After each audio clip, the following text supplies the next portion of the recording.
Hello, horror addicts. I'm Kristin Battestella, aka Kbatz, and I hope everybody is safe and well in these scary times right now.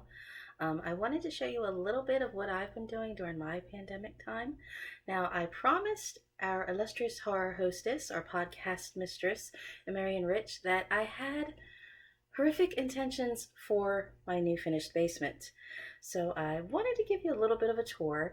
Now, as a basement, this had to serve some storage purposes, and I also thought maybe I could dress it up as a guest room, but I needed to store my Halloween things down here. So along the journey, maybe I found that those things maybe don't really go together, guests and tombstones. If you may recall, in some of my previous tombstone videos and some of the pictures that I've taken down here, this was basically just a plain, clean slate, white walls, everything open, and this was actually where I stored my tombstones. And I still store my tombstones here. Okay, let's have a look. Oh, okay. That light is really bright. Oh, for vampires. Oh, I'm melting.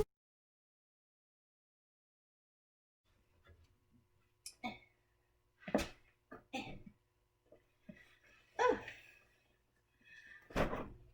Well, this little guy, you can see, maybe hasn't fared so well. There we go. I actually did kind of knock this guy over during our little redo, and he needs a little tape and some finishing touches again, but that's okay. That's what you expect to happen when you're doing things out of cardboard.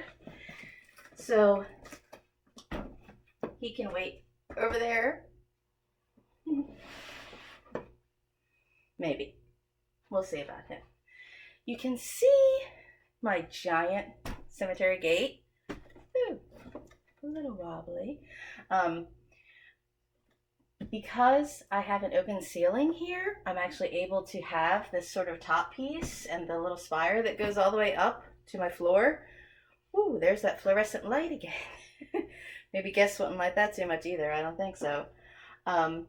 Previously, I had these tombstones. I didn't fold them to sort of collapse them together because I had spent so much time taping them together. But some of them have open bottoms where I was able to sort of consolidate and stack them together. And I had them on the short wall in this room, sort of as a halfway divider, hiding the ugly storage that I didn't want guests to see. This section of the basement I wanted to be the nice guest room with just a nice stone wall, and then all the ugly things can hide behind it. And initially here I intended to hang a curtain. Behind here is actually my stairwell, which is currently unfinished. That is a whole other future project that I'm hoping to stain the stairs and maybe do some wallpaper. There's actually a small section of drywall that I think might be a really cool kind of entryway kind of statement piece, but that's something way later. But I'm able now to spread out all my tombstones along this wall, and they don't have to be all squished and mushed and stuck together. They can sort of be spread out into a nice kind of statement piece. I don't know, this room's maybe like 9 by 14, so I don't have a lot of width, but I have a lot of length. So when the tombstones were on that side, I was sort of cutting the room in half and making the space smaller. But over here, although I probably lose a foot here, I gain all that space over there. So I have a really great cemetery display, which,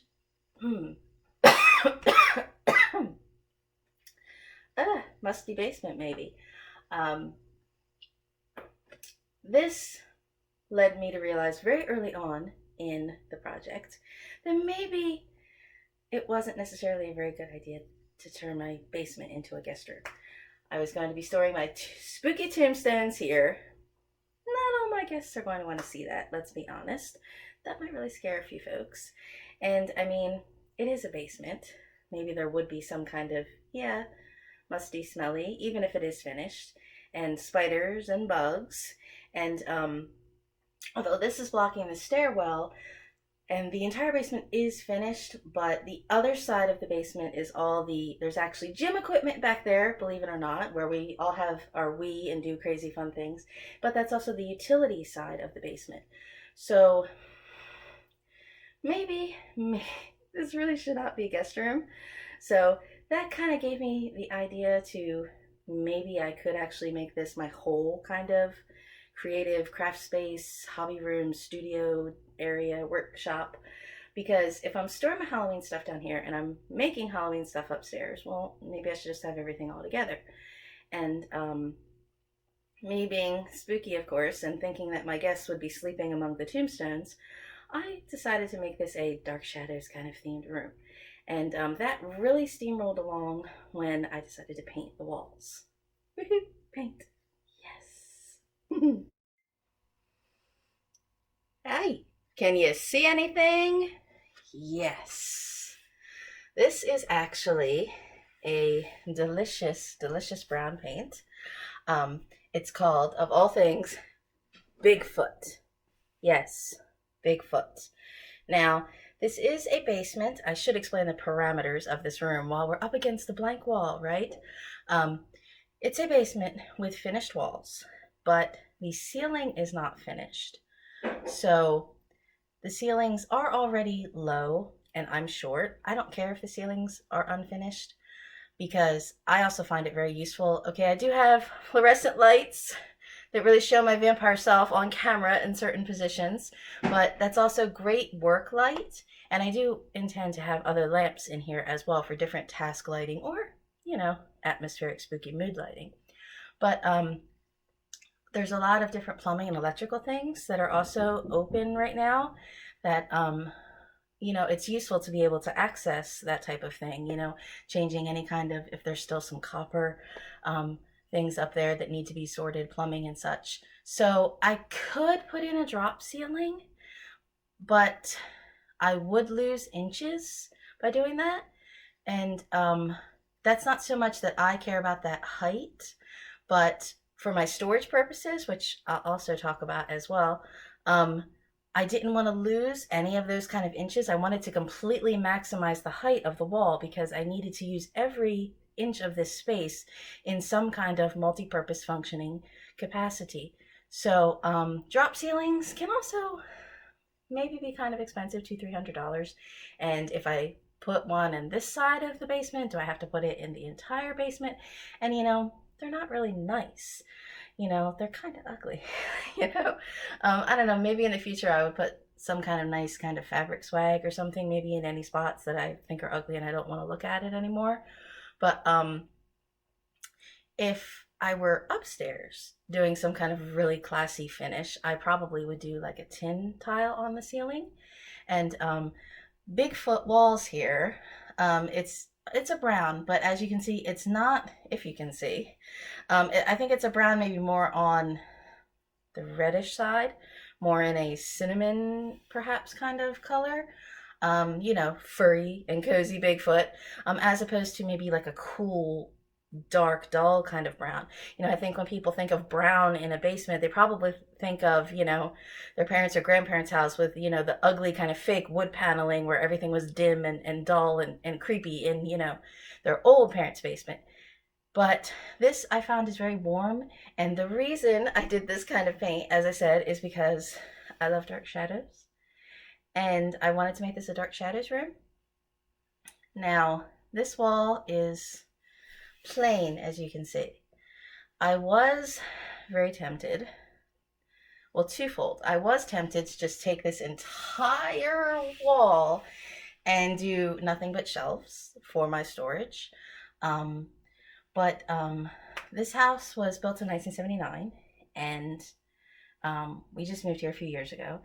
And the basement was obviously finished, I don't know, not in 1979, sometime later. And because the ceiling is unfinished, I can see that they are steel studs behind this wall. And I know it may sound very silly. I mean, I come from a family of carpenters, but I'm not that familiar with steel studs.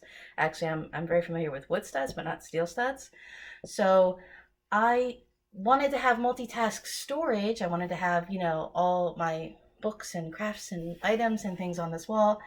And, you know, if my grandfather were here, that would be the simplest thing. Well, put your strips and your L brackets and, you know, your boards all the way across. You have an entire wall of shelves.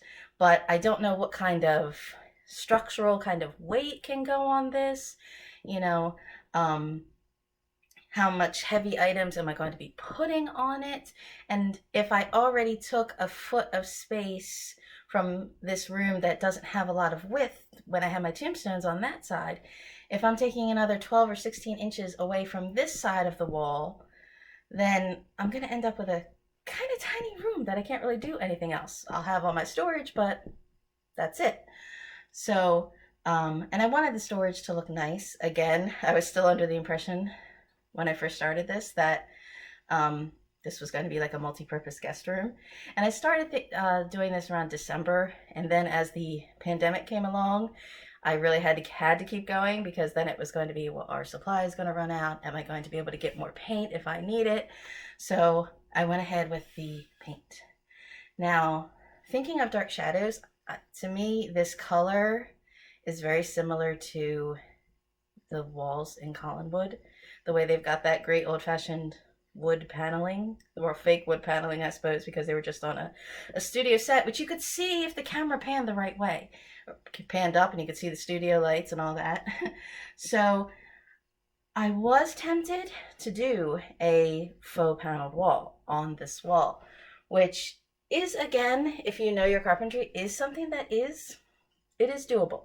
You can take, you know, like your 1x3 or your 1x4s and put them, you know, your 12 or 16 inches across the wall, and then have, you know, your brace boards, your foot boards in between. And it looks really nice. Again, if I were upstairs, you know, in the really nice part of my house, and I wanted to change something in the future, that's actually a really classy, effective way to maybe just do a nice thing to your wall, you know, some kind of molding or some kind of nice paneling. And then obviously I would have done that before I painted the boards, or I would have had to prime the boards, prep the boards. But then again, that all these technicalities, you see, as I'm speaking, come into it. This is a basement. This is a 40-year-old house. Things may have settled. I would be worrying about where my squares square, because there's going to be some places where it's just not possible that they would be square. So you'd have to calculate, you know, your starting point, you know, how you're going to do the corner of the room, you know. If this side of the room, I continued to paint all the way, because you're not going to see the ugly storage here on the other side. But I did stop the paint at the utility area on the other side of the room. So I didn't paint the whole basement. That utility part, again, whenever I get to go to the, I haven't been out of the house in 77 days. So if I'm a little exasperated or harebrained, more so than usual, that could probably be it. But when I ever get back to the home supply store, I can get just a nice piece of molding to kind of finish off where I stopped on that painting edge. But then I would have to consider how much wood would I need, how much more would that cost, where am I going to stop it, and it all has to be square somehow in a obviously probably not square basement. And then these are the thoughts that go through my head. I could go through all that trouble for the walls to really make it look like Collinwood, but then my intention is to cover up all the walls with storage. So this part of the room, I'm probably going to hang some pictures or some sconces here in sort of the seating area of the room. And this would really be the only part of the room that you would see that would have that nice kind of woodwork on it. And so I could go through a lot of trouble. It's not a task that I could do by myself, because, you know, you need to measure out your laser lines and your chalk lines and get up there and do all your nails. And again, as I said, I'm new to steel stud work, so it would have been a major project to do in a pandemic. And you wouldn't even be able to see it anyway if I cover it up with everything else. So I think that the lovely Bigfoot, lovely little chocolate kind of looking walls is enough to evoke kind of, again, not your grandparents' basement, but just more of maybe, I hope, like, yeah, a little kind of swanky kind of maybe lounge that maybe does seem a little bit mid-century like Dark Shadows. But paint is a great way that if you don't have a lot of budget, paint is a great way to really change up a space like that. And I am spooky, but I'm not going to go for black walls. Not in this room anyway. But I do also, have a budget for this project. I do not want to spend more than $500 or at maximum $700 for this. So again, if I was putting in a ceiling, $200-300. If I was doing wood paneling, that'd be another $200-300. Well, there's my budget. I wouldn't have had anything to do anything else anymore. So as I was doing this project, you start with a vision, you start with a plan, but then as you go along, there has to be some kind of compromise along the way, perhaps. So maybe that's part of it too. When you're doing something through a revision and redecoration, you have to accept, when things are going to change. But I was firm that I wanted a brown paint, and I was able to get all the Bigfoot that I needed. Yes, and I love my little Bigfoot. Yes, I do. Hello again, horror addicts. I'm going to have to speak up, I suppose, if I'm in a bigger space and I'm further away from my camera. But that's all right, because I've begun filling the space with stuff. Yes, lots of stuff. So, as I said, I had a budget where I really didn't want to spend $700 maximum. That would depend on the seating that would come later. But my main focus was getting the actual storage space that I needed in here for everything. So I went with regular bookcases here, and these are not black, some kind of ebony or espresso type color. Again, I went with that to sort of match the Dark Shadows theme, because initially I was looking for some kind of really great antique furniture, maybe some kind of hutch where I could display all my spooky bottles that I have up here, and also have, closed storage, that the zany cat that was just roaming around here a minute ago, things that I could store away, if I needed to do so. And my Christmas stuff is actually under the stairwell, which works nice, and I can move that to the attic if I have to, but I'm not into secular Christmas, so I don't really have a lot of Christmas things anyway. But obviously I have a lot of Halloween and kind of horror things, and a lot of movies, and all kinds of quirky kind of collectibles. So I thought about getting what they do actually call these days media shelving, and they are slimmer, and as I said, maybe I would have a width issue, I don't know, in this room. So I was trying to calculate if I had the smaller media shelves, how many of them I would need, and how much space I would gain on this side of the room if they covered that whole wall. But as I was looking at the media shelving, and they actually say things like, 300 DVDs or 500 Blu-rays, I realized that there really wasn't enough space for me, believe it or not, the right kind of space that I needed for all of my junk, right? And well, I do still have VHS tapes down here, and none of them said VHS, right? So I realized that I did want kind of bookcase style that are, of a deeper width, deeper dimensions. I think these are like 12 inches.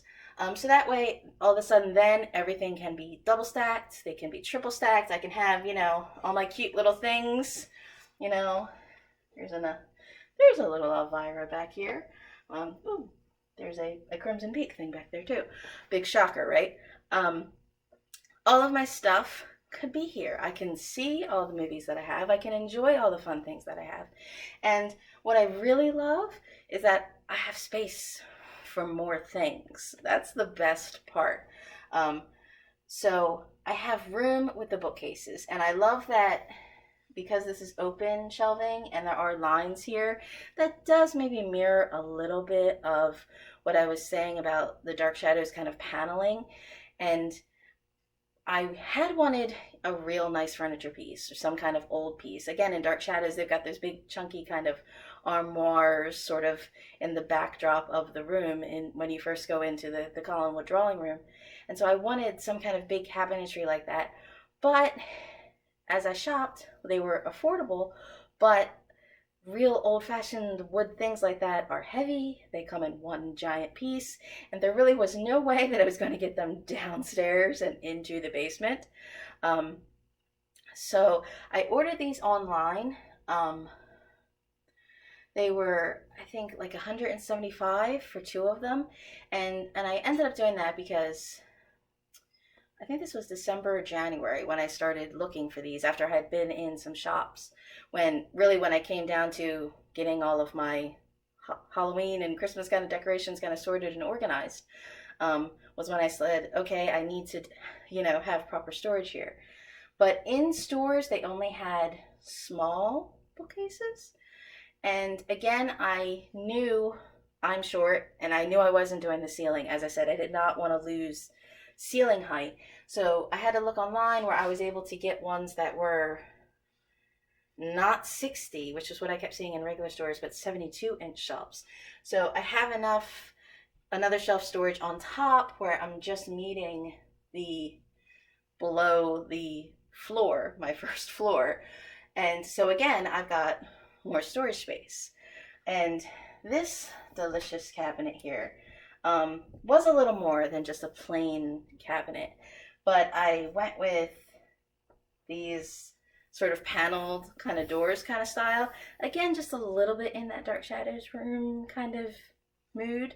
And at this point, I was still thinking this was a guest room. So while it's nice for guests to see all this, you do want some kind of hidden storage.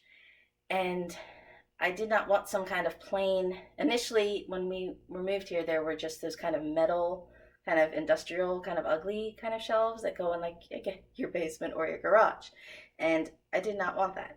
So this, I think, because it had this extra kind of fancy design to it, I think was $210. So 175, 210. I mean, right there, I was at $400 for my budget, my storage. And I did pick up a really nice rug. You can't see right now, for $60 on Amazon. Just a nice red rug. There already is the sort of carpet tiles here in the basement when it was finished.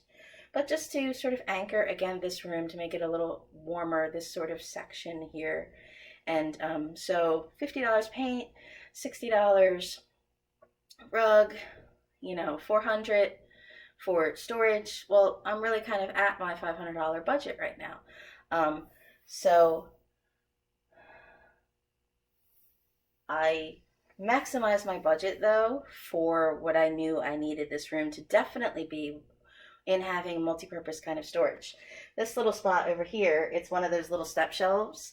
I don't know if you can kind of see a little bit of it, which that's actually where I have my cassettes. Okay, I'm not gonna lie, I've got VHS over here and I have cassettes over here. And that was an item that I already had. And initially I thought about, again, having all the storage on the long wall here where I think it's like 14 feet of space. But that left this corner of the room blank. And I thought, well, again, I'm not really a math person. That's another thing about worrying about everything being square and level is, Dad, I'm sorry, I don't calculate things to like the, 18th of an inch. But I did measure my bookcases and my cabinetry and that little small step shelf, and that comes right up to the bottom of the stairwell. So it really defines this section of the room into just, this is the storage kind of aspect of the room. But what I love is it doesn't look like storage. It just looks like another nice room when you come down here, which is really cool. I mean, I don't expect people to kind of look inside here and see all my stuffed pumpkins. But, and yes, Dad, I did put this together myself, and all the doors, and there actually is 2 drawers at the bottom. Yes, they all function. And so I have a giant thing for my pumpkins, which is so awesome. And I have space for more. That's the most important thing. I've got linens in the drawers, and florals, and glassware, and candles, and different lighting systems in there. So I'm able to have what I want out. I'm able to have everything put away. So I absolutely love that. And I love that my whole house isn't super spooky. Maybe, maybe not. I can't tell. Maybe other people would find it really freaky and scary, but I don't. But, if I'm down here and I'm enjoying this room for myself as some kind of craft kind of studio, I can have all the creepy things that I made out. Or, like I said, if the cat wants to mess with something, I can put everything away. So, my spooky bottles are up top as well, and I have storage and space and room to spare, which is what I really love. So now that this section of the room is taken care of, I can get into the actual seating area of the room, which I guess is really kind of important, isn't it? Wouldn't you say? Yes. More work to do. Let's go, Kbatz. All right.